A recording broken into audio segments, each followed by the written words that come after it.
안녕하세요. 저는 오늘 워홀톡톡에서 캐나다 워킹홀리데이 유경험자 발표를 할 박유정이라고 합니다. 반갑습니다. 저는 2023년 4월부터 2024년 3월까지 밴쿠버에 거주하면서 워킹홀리데이를 했는데요.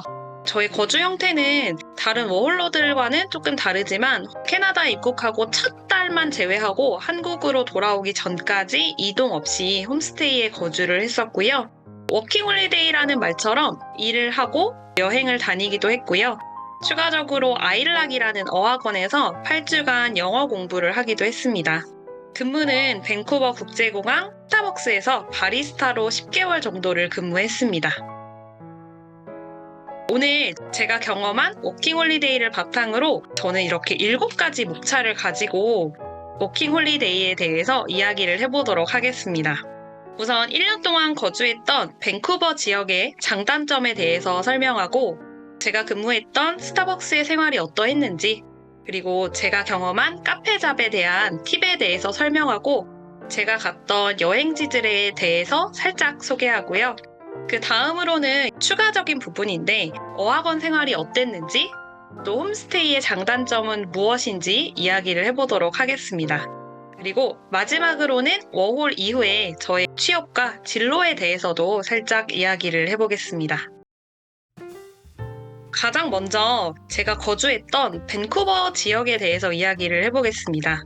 아마 지금 이 프로그램을 듣고 계시는 분들 중에 지역에 대한 고민을 하시는 분들도 계실 것 같고 지역 선정을 마치신 분들도 있을 것 같아요. 워홀을 많이 가는 지역이라고 하면 밴쿠버나 토론토가 있을 것 같고요. 그 다음으로는 밴프나 캘거리를 선택하시는 분들도 좀 있을 것 같습니다. 저는 밴쿠버랑 토론토가 좀 고민이 많이 됐던 것 같아요.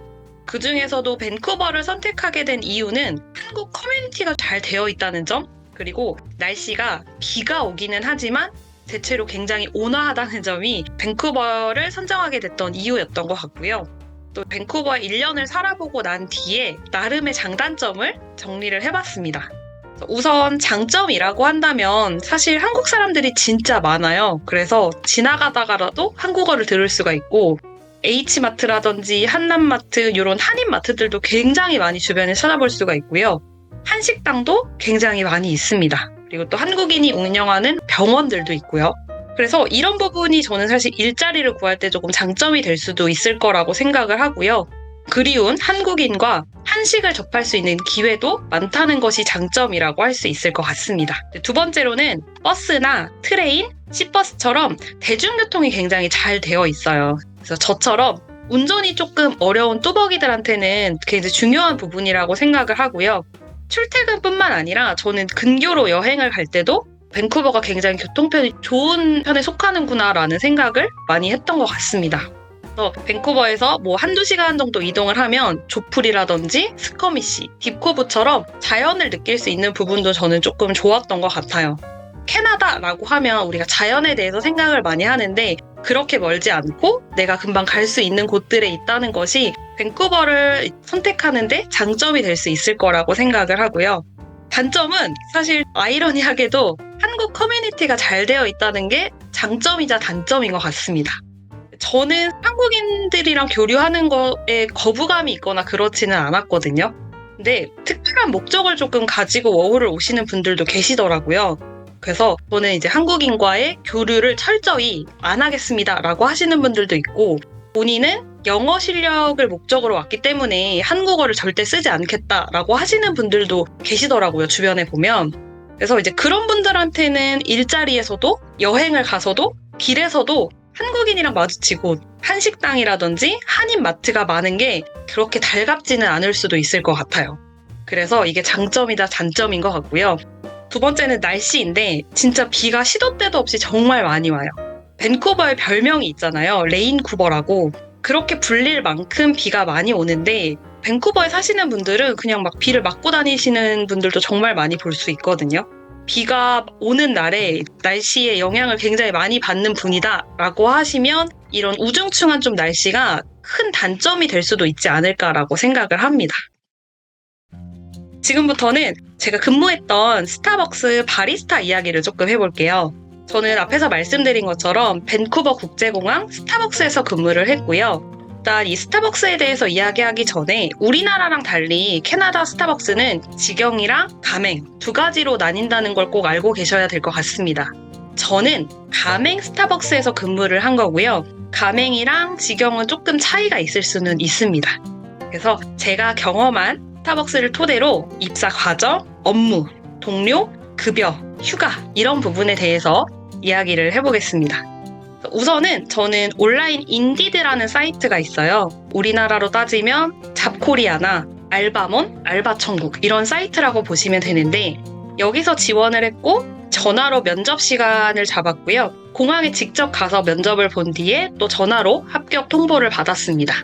그리고 이후에 공항에서 근무를 하는 거기 때문에 공항과 관련된 사전 교육을 온라인으로 진행을 해야 했어요. 그걸 진행을 하고 수료증이 나와서 그거를 제출을 했고요. 사전 교육 같은 경우에는 2-3시간 정도 추후에 근무 시간으로 인정을 해주기 때문에 급여에 반영이 돼서 급여를 받으실 수가 있습니다.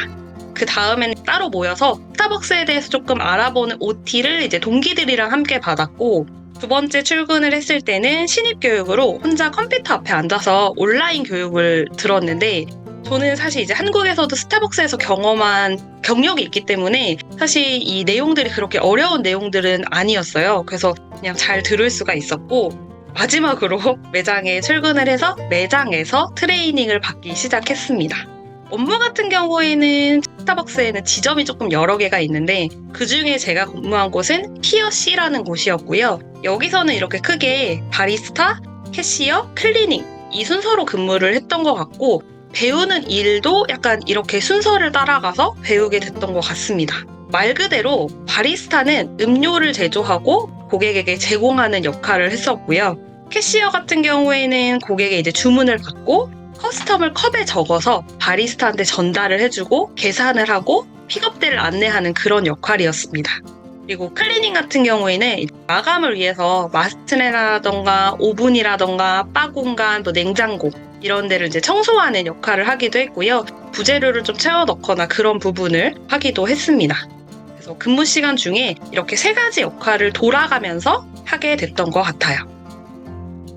일단 동료에 대해서 조금 얘기를 해보면 정말 다양한 국적의 동료를 만날 수가 있었습니다. 저 같은 경우에는 필리핀, 홍콩, 멕시코, 대만, 일본, 캐나다, 인도 친구들을 만나게 됐던 것 같은데요. 국적이 진짜 다양한 만큼 친구들의 성향이나 근무 스타일도 엄청 많이 달랐던 것 같아요. 그래서 한국 동료들과는 정말 많이 다른 점이 있기 때문에 이 친구들의 문화와 스타일에 적응하는 것도 저는 일에 잘 적응하는 것만큼 중요하다라고 생각을 합니다. 제가 근무하는 기간과 시간에는 저는 한국인을 딱 1명 정도만 만날 수가 있었거든요. 그래서 많은 문화를 경험하는 데 좀 도움이 됐던 것 같고 제가 영어 공부를 조금 열심히 하게 되는데도 도움을 조금 받을 수 있었던 것 같아요. 다음으로는 급여인데 이 부분이 가장 궁금하시지 않을까라는 생각을 합니다. 저는 일단 주 5일 40시간 풀타임으로 근무를 했고요. 캐나다에서는 보통 30시간 이상이면 풀타임이라고 표현을 많이 하더라고요. 그리고 캐나다는 주로 2주급으로 급여를 받습니다. 우리나라처럼 한 달로 받지 않고 2주에 한 번씩 급여를 받게 돼요. 그리고 페이체크라고 해서 수표처럼 생긴 이제 종이를 받는데 그걸 은행 어플에 등록을 해서 입금이 되는 스타일이 정말 많아요. 전 너무 좋았는데 다이렉트 디파짓이라고 해서 우리나라로 말하면 계좌이체로 급여를 받았던 거예요. 급여 명세서를 보여드리는 건데 보시면 제가 이제 파란색 네모칸을 이렇게 쳐놨는데요. 가장 위에 있는 급여가 2주간 근무한 시간에 대한 급여예요. 보시면 1,392불이죠. 근데 생각보다 세금을 되게 많이 떼요. 그리고 제가 근무한 곳은 한 달에 한 번 임의로 노동조합 비용을 급여에서 공제를 합니다. 그래서 이제 두 번째 체크 표시를 보면 유니온 듀라고 써 있는데 이 부분이 노동조합 비용이에요. 그래서 한 달에 한 번 50불을 공제하는데 지금 여기에는 안 나와 있으니까 저는 이 다음 받는 급여에는 공제가 되는 거죠. 그리고 다음 체크 표시를 또 보시면 이게 세금인데 제가 1,392불을 벌었는데 세금으로 20만 원 정도를 공제를 합니다. 그래서 결론적으로는 2주에 1,163불 정도를 받았어요. 또 가장 밑에 보시면 휴가 부분이 나와 있어요. 근무 시간에 비례해서 휴가 시간이 이렇게 쌓인다고 보시면 되고요. 휴가는 사용을 하실 수도 있고 사용을 하지 않으면 금액으로 돌려주기도 합니다. 그래서 저는 뉴욕 여행 갈 때 그리고 밴프 여행 갈 때 이 휴가를 사용을 했었고 사실 제가 근무한 곳에서는 연공 서열이 굉장히 중요한 곳이었어요. 그래서 저보다 입사를 먼저 한 선배들이 무조건 있다라고 하면 동시에 휴가를 신청해도 무조건 그분한테 우선권이 주어지고 뭔가 추가 근무를 신청했을 때도 저보다 입사를 빨리 한 선배가 있다면 무조건 그분한테 우선권이 주어지는 형식이었거든요. 그래서 그런 부분에서 휴가를 쓰기가 조금 어려우신 면도 있을 수는 있는데 그래도 조금 미리 이야기를 해서 휴가를 계획을 하셔서 여행을 조금 많이 다니셨으면 좋겠습니다. 제가 카페에서 근무를 하면서 느낀 점을 바탕으로 카페에서 일하기 전에 미리 알고 있으면 참 좋겠다라고 생각하는 것을 몇 개 정리를 해봤어요. 저는 사실 캐나다 가기 전에 스타벅스에서 한 4년 정도 근무를 한 경험이 있어서 양쪽 스타벅스를 다 경험을 해보게 된 건데 그러면서 제가 느낀 그 캐나다 카페에 대한 조금 신기한 점은 이렇게 제가 정리를 한번 해봤습니다. 일단 첫 번째는 굉장히 다양함을 느낄 수 있다라는 거였는데 제가 한국 스타벅스에서 근무를 했을 때 한국에서는 우유 종류로 일반 우유, 저지방, 무지방, 두유 이 정도를 사용을 했던 것 같아요. 근데 캐나다에 가보니까 기본적으로 3.25%, 2%, 0% 이렇게 우유를 사용을 했고 여기에 추가적으로 락토스 프리 밀크, 두유, 아몬드 밀크, 코코넛 밀크, 오트 밀크 이런 걸 또 추가로 사용을 하기도 했고요. 여기 크림 종류도 있는데 뭐 하프앤하프랑 휘핑 이런 것도 사용을 하더라고요. 근데 이 부분이 다 우유 대신 활용이 가능한 약간 우유의 기본 베이스라고 보시면 될 것 같아요. 근데 우유만 이렇게 다양하게 사용하는 게 아니라 사실 시럽도 굉장히 다양하게 사용을 많이 하고 있고 상시로 그 시럽들을 다 사용을 하고 있더라고요. 그래서 굉장히 다양함을 뭔가 인정하는 곳이 아닌가라는 생각을 조금 하기도 했고 우유랑 시럽만 다양하냐?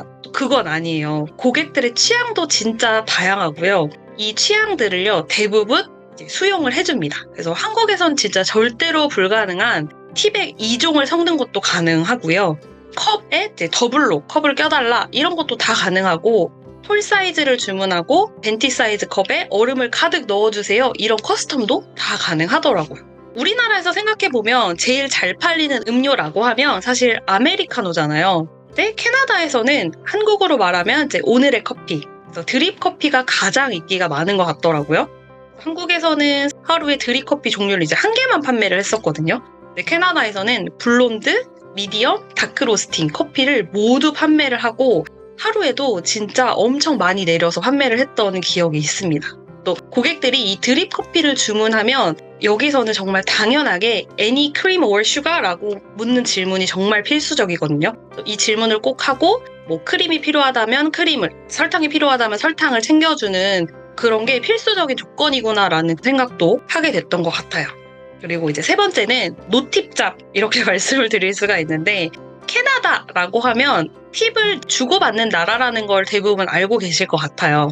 근데 프랜차이즈 카페나 패스트푸드점은 조금 다릅니다. 거의 팁이 없는 곳이라고 생각을 하시면 될 것 같은데 저희 매장 같은 경우에는 현금으로만 팁을 줄 수 있었어요. 그래서 이렇게 작은 보이시는 사진처럼 이렇게 통이 있었고 거기 손님들이 동전을 넣어주는 식으로 팁을 받았었는데 이 팁을 정산을 하거든요. 그래서 다 같이 근무한 친구들이랑 나누어 보면 하루에 팁을 정말 놀랍게도 1불에서 2불 정도를 팁으로 받았던 것 같아요. 그래서 스타벅스, 특히 프랜차이즈 커피숍은 거의 팁이 없는 잡이라고 생각을 하시면 좋을 것 같습니다. 네 번째는 영업시간인데요. 제가 스타벅스에 근무를 했을 때 가장 빠른 출근 시간은 저는 6시 반이었거든요. 근데 여기는 조금 상상을 뛰어넘더라고요. 우리가 생각하는 것보다 훨씬 일찍 영업을 시작해요. 제가 일하는 곳이 물론 이제 공항이었긴 하지만 오픈 시간이 4시 반이었어요. 그래서 첫 근무자가 4시에 출근을 해요. 그리고 저희 매장뿐만 아니라 도심의 매장들도 보면 뭐 5시, 5시 반 이렇게 오픈하는 곳도 굉장히 많았어요. 그래서 이력서를 돌리실 때 근무 가능한 시간을 물어보는데 그걸 말할 때 꼭 유의하실 필요가 조금 있다는 부분을 얘기를 하고 싶은데 본인이 출근 가능한 시간을 반드시 체크해서 가실 필요가 있습니다. 그래서 예를 들면 뭐 근무 가능한 시간은 저는 뭐 오픈부터 오후 3시예요 이렇게 얘기를 했는데 오픈이 우린 5시니까 그럼 4시 반까지 출근할 수 있어? 라고 이야기했을 때 우리 집에서 근무지까지 교통편이 없다면 굉장히 곤란할 수가 있기 때문에 그런 부분을 꼭 체크해 보셔야 된다. 우리보다 훨씬 오픈 시간이 빠를 수 있다. 이런 부분 꼭 체크해 보시면 좋을 것 같고요. 마지막으로는 굉장히 고객 친화적인 곳이다 라고 생각해 보시면 좋을 것 같습니다. 우리나라에서 경험한 것보다 훨씬 더 고객 친화적이에요. 그래서 고객의 안부를 묻고 취향을 묻고 이름을 기억하고 이런 부분들을 굉장히 중요하게 생각하고요. 고객들 역시도 이걸 되게 감사하게 여기고 또 직원들한테 뭐 오늘 하루 기분이 어때? 이런 이야기를 한다던가 직원들과 이야기하고 교류하고 이런 걸 엄청 좋아하세요. 앞에 보이시는 사진 같은 경우에는 제가 한국으로 돌아오기 전에 저희 단골 고객들이 써준 편지예요. 이만큼 고객 친화적인 곳이다라고 생각을 해보시면 좋을 것 같고 그래서 반드시 고객의 주문을 받기 전에 Hi, how are you? 이런 인사를 하는 게 굉장히 필수적인 요소다라고 꼭 기억해 보시면 좋을 것 같습니다. 그래서 저는 여기 가서 우리가 처음에 왜 영어를 배울 때 뭐 Hi, how are you? I'm fine, thank you 이런 걸 왜 배웠는지 여기 가서 진짜 알게 되었던 것 같아요. 다음으로는 여행인데요. 사실 저는 이렇게 여행을 엄청 많이 다닌 편은 아니었던 것 같아요. 제가 한 달에 벌 수 있는 금액에서 방세, 교통비, 통신비 이렇게 제외하고 나면 보다 많은 돈을 제가 모을 수는 없었거든요. 그래서 뭐 캐나다 국내 여행 같은 경우에는 빅토리아, 스커미시, 조프리, 휘슬러, 캘거리, 밴프 이런 데를 갔다 왔고 캐나다 국외 여행은 뉴욕이랑 시애틀을 다녀왔습니다. 근데 제가 돌아오고 나서 드는 생각은 최대한 여행은 정말 많이 다니시는 걸 추천하고 싶어요. 저비용 항공사라던가 게스트하우스 이용을 하시고 철저한 사전 계획 통해서 여행 비용을 조금 낮춰서 최대한 많은 여행지를 다녀오셨으면 좋겠습니다. 그리고 그 다음으로는요, 어학원인데요.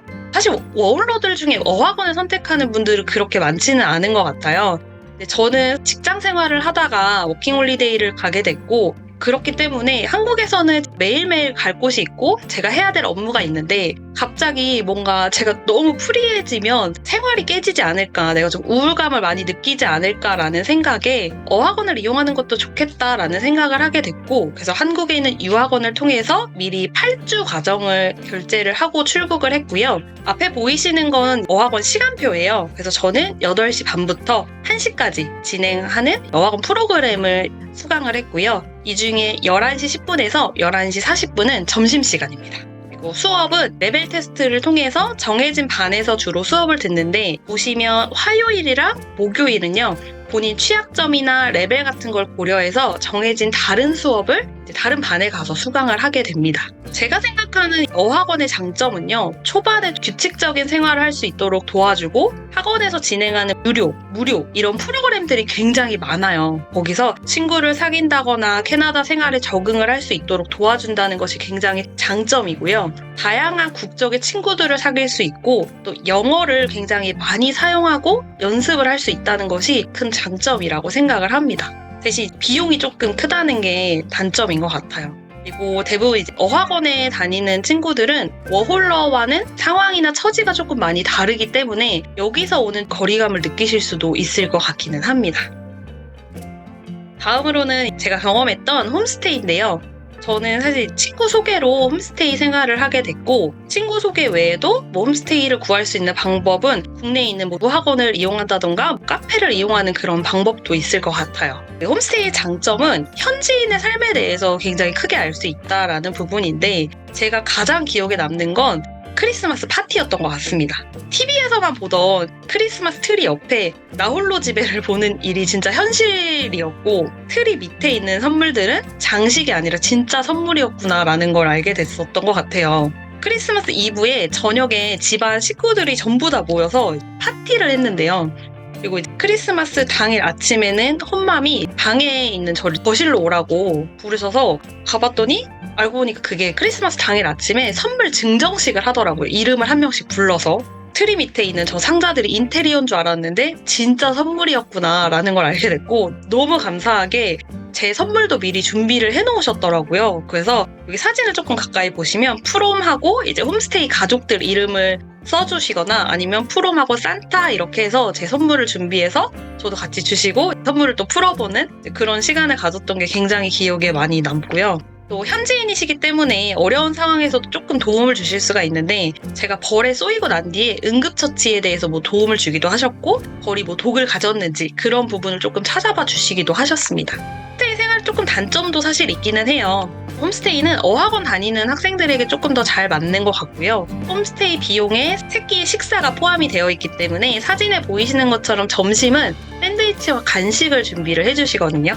보통 어학원에서 보면 친구들이 홈스테이에서 싸주신 도시락 같은 걸 점심시간에 많이 먹어요. 그리고 저녁은 주로 가족들과 함께 하게 되는데, 저도 어학원을 다닐 때는 이게 제 생활 패턴에 크게 벗어나질 않았는데 일을 하게 되면서 굳이 점심 도시락이 필요하지 않을 때가 많고 저녁은 또 친구들하고 보낼 때가 많아졌기 때문에 이런 부분이 조금 불편했던 것 같습니다. 그래서 매번 문자로 오늘 저녁, 점심은 준비하지 말아주세요 라고 이야기하는 것도 조금 번거롭기도 하고 죄송스러운 마음도 많이 들었고요. 비용에는 식사가 포함되어 있기 때문에 비용적인 부분에서도 조금 아쉬운 마음이 들었다라는 부분이 단점일 것 같아요. 그래서 홈스테이는 이렇게 장점과 단점이 공존하기 때문에 비용이랑 본인 상황을 잘 고려해서 선택을 하셔야 합니다.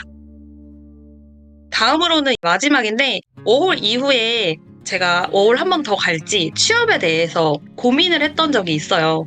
제가 워홀 끝나고 한국에 돌아왔을 때는 2024년이었고요. 그때부터는 캐나다 워홀이 만 35세까지 가능해졌고 한 번 더 할 수 있는 기회가 있어서 한 번 더 워홀을 갈지 아니면 한국에서 다시 취업을 할지 고민을 많이 했고요.